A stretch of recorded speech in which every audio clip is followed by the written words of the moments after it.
আসসালামু আলাইকুম ভিউয়ার্স, আশা করি সবাই ভালো আছেন। আজকে আমরা দেখাবো জিপিএস নেটওয়ার্কের মাধ্যমে কিভাবে স্মার্টফোনের সাহায্যে আপনার ফসল উৎপাদন সংক্রান্ত সকল তথ্য এবং আপনার এলাকা এবং আপনার অবস্থান ভিত্তিক যে জমি রয়েছে সেগুলোতে কি ফসল চাষের উপযোগিতা রয়েছে।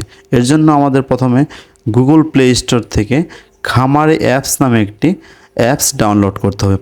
প্রথমে আমরা সার্চ বারে খামারি অ্যাপস লিখলে আপনার খামারি অ্যাপসটি পেয়ে যাব। আমার এখানে ইনস্টল করা আছে আগে থেকে, এর জন্য ওপেন দেখাচ্ছে। আপনাদের এখানে ইনস্টল দেখাবে। আপনারা এটা প্রথমে ওপেন করে নেবেন। এর ওপেন করার পরে আপনারা আপনার ফোনের যে লোকেশন আছে সেটি অন করে রাখবেন। ফোনের লোকেশনটি অন করা হয়ে গেলে এবার আপনার খামারি অ্যাপটি ওপেন করার পরে একদম শেষে নিচের দিকে অ্যাপ সম্পর্ক অর্থাৎ সেটিং আইকনে ক্লিক করবেন। ক্লিক করার পরে একটি স্ক্রল করে নিচে গেলে দুটি অপশন আছে, শুধু জিপিএস এবং জিপিএস নেটওয়ার্ক যেটি রয়েছে সেটিতে টিক মার্ক দিয়ে দিবেন।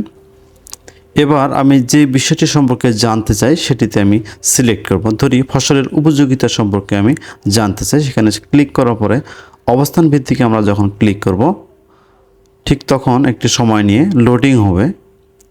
লোডিং হওয়ার পরে আমার যে অবস্থানটি রয়েছে সেটি আমার মোবাইল স্ক্রিনে দেখাবে এবং সেটি গুগল ম্যাপের মাধ্যমে দেখাবে।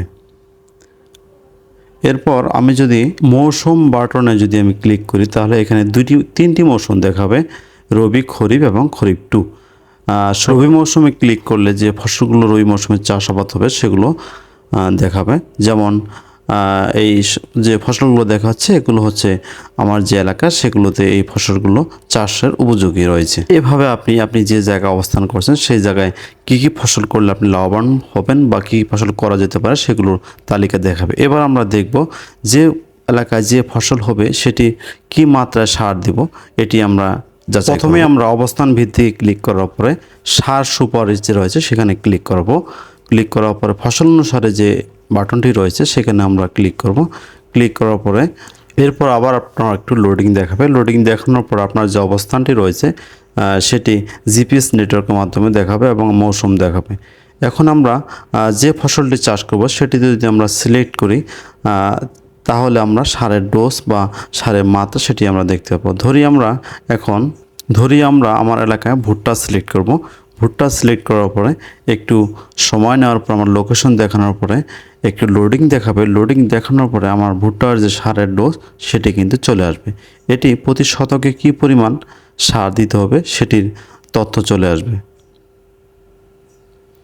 ঠিক এভাবে আমরা প্রত্যেকটি ফসলের আমরা সারের ডোজ জানতে পারি এবং আমি যে এলাকায় অবস্থান করছি সেটি কি সার লাগতে পারে বা কী সার প্রয়োজন হতে পারে এবং সেই সাথে আমার এলাকার চাষ উপযোগী ফসলের তথ্য আমরা এভাবে খামারি অ্যাপসের মাধ্যমে সঠিক তথ্য পেতে পারি। ধন্যবাদ। অ্যাপটি ব্যবহার করে অবশ্যই আপনারা উপকৃত হবেন।